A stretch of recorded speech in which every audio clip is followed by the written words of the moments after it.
Bang Olufsen has a new Beosound Balance. Let's get into it.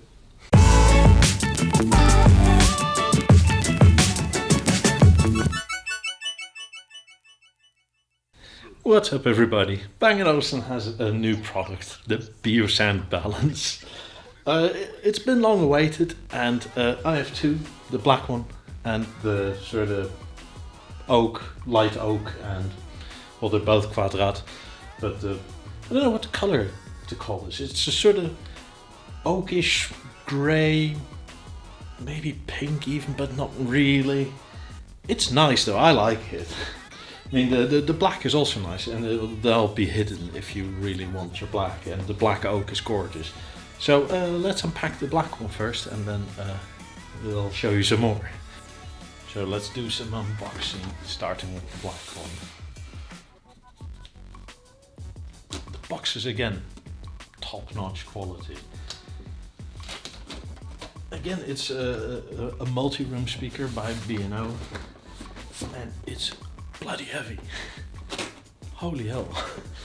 It's close to 7.5 kilos if I'm not mistaken. I'll check that in a second, but it's not going anywhere.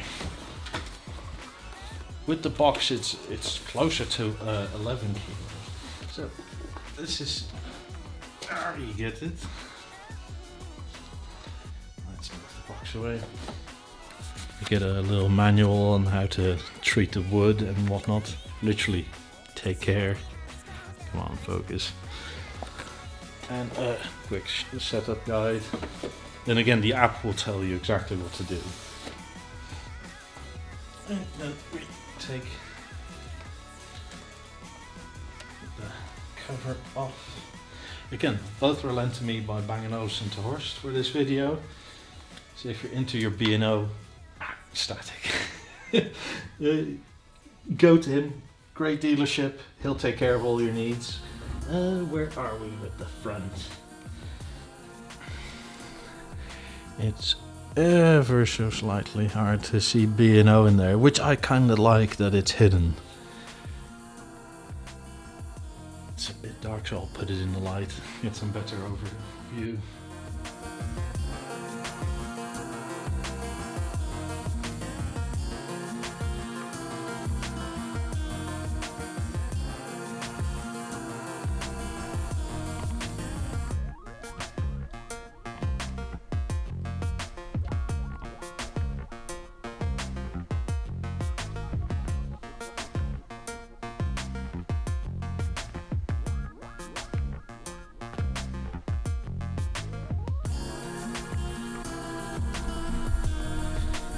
Let's do some peeling.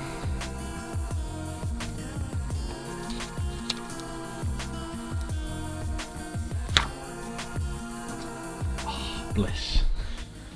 So let's have a look at the connections. You have two Ethernet power line in, USB-C, yay, finally standard, and a reset switch. I like this because you can stereo pair them, and also you can use it as a pass-through if you have something next to it that you also would like to hardwire. Nice option.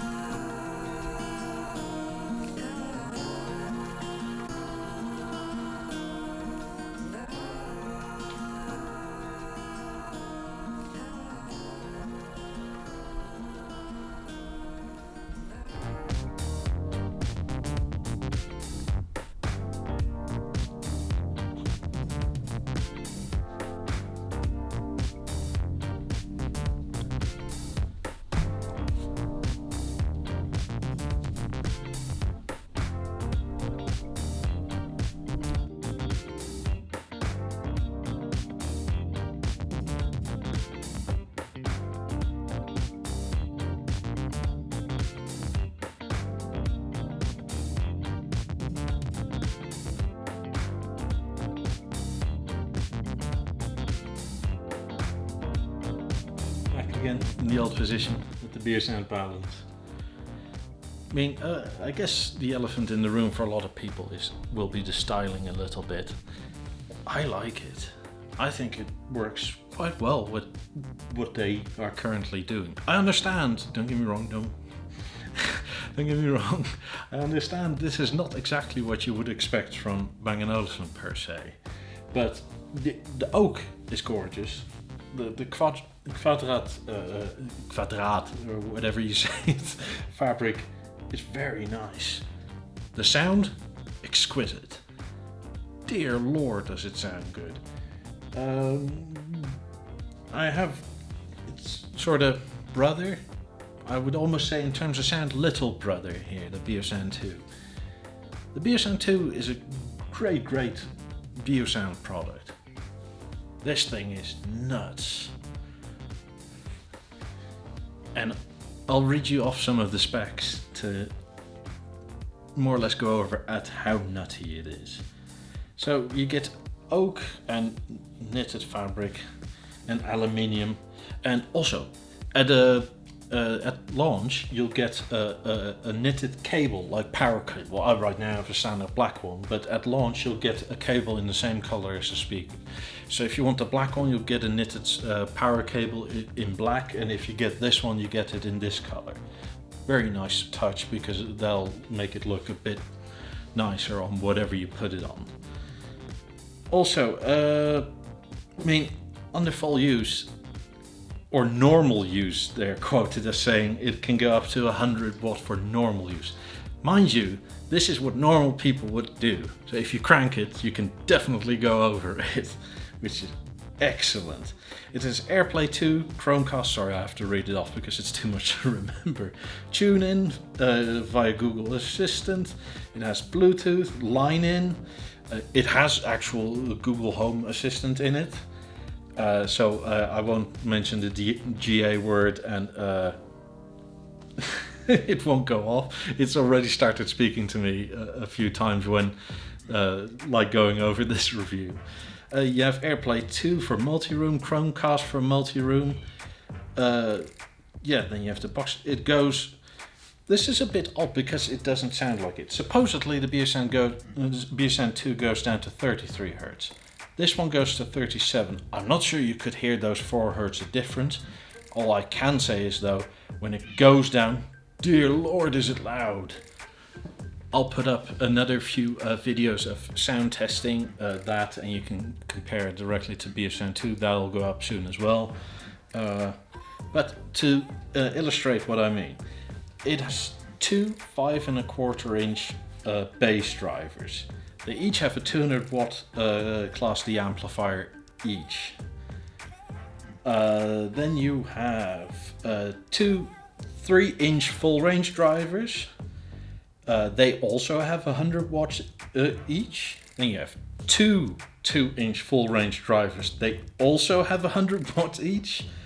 And then you have a 3¼ inch tweeter, and that has an 80 watts Class D amplifier for the tweeter. Bloody hell. So that's what, 400 plus 400 plus 80, that's 880 watts peak. So I guess, I mean, if you really crank it, you can probably get to like 500 watts of power use, which is insane, because this would be equivalent in terms of power output as like literally a Beolab, 2 Beolab 17s or 18s, because they're 320 watt each, and this is 880, 640. Oh, I played around with it. This thing is ridiculous. Actually, what I find most impressive, and I think this is finally where B&O is putting technology down.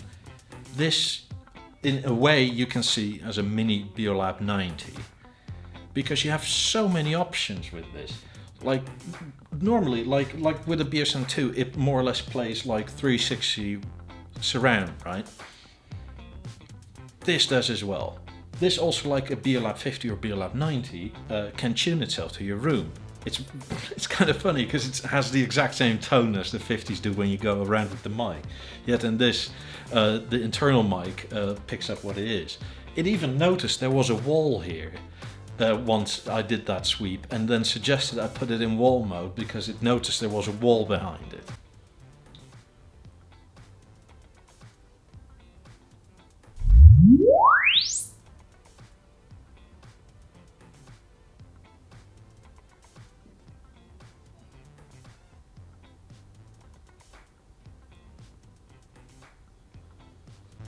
Then you can, from there on in, you can set it to play wide, left, right, or forward, which is bizarre that you have that much directionality with a small speaker like this. Because like when you put it to left, like it really goes only that way. Like if you sit here, it's fairly quiet all of a sudden, other than what reflects back from over there. Vice versa if you set it this way. If you just put it on a table somewhere and have it in Omni mode, it can really go. It's heavy. It's 7.5 kilos or so. If you max it out, you can make just about anything vibrate. Not just what it sits on, but also the floor, the walls. Dear Lord, it goes. It's in terms of sound bloody excellent. I know the fabric, the colors, or even the black one, that has to be a personal thing. A lot of people like B&O because of obviously the aluminium work. And this is kind of where you get the crux. This one, as far as I understand it at the point of filming, is €2,000. This one, at the point of filming, will be released at €2,000. In terms of sound, I mean, they're comparable at like 20%, but anything above this one kicks this one's butt. And it's not even close anymore once you get over, let's say, 50% volume. 40%.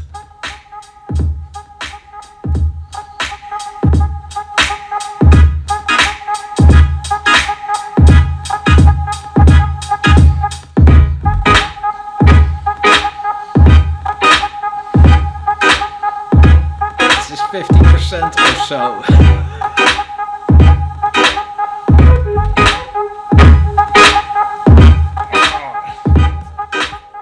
It's still a single point, but it fills the room with a stereo sound weirdly from a single point. So much better than even this can.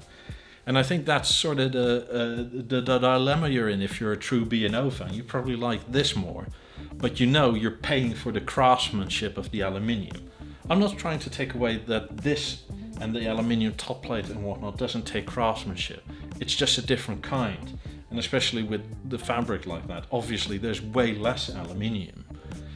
The touchpad on top is much more complete, but then again, it's not exactly what we're used to.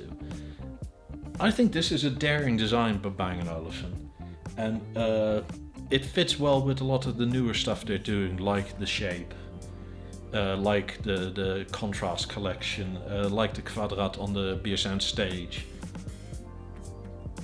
With older B&O, it falls a bit out of place, but if I look at trends around this country more or less for interior design, I think this fits in most people's homes a lot better than the Beosound 2. The Beosound 2 is hard, as in with edges and to look at. Although gorgeous, it's not as soft as this is, and this, neither of these look like speakers, to be honest. But I think this is even more incognito because this almost already is a style icon. This one I feel could be, but it'll take a while and people need to adopt it. I would, if you're out and out Bang & Olufsen lover and you care more about the sound than about the looks, which is an odd thing to say with Bang & Olufsen, I would highly suggest this. This thing is nuts in a properly good way. And that sort of concludes my review. Stay tuned for the music comparisons. I'll throw them up either later today or maybe tomorrow. Soon anyway. Subscribe, like, and hope you have a good one, and see y'all in the next one. Bye.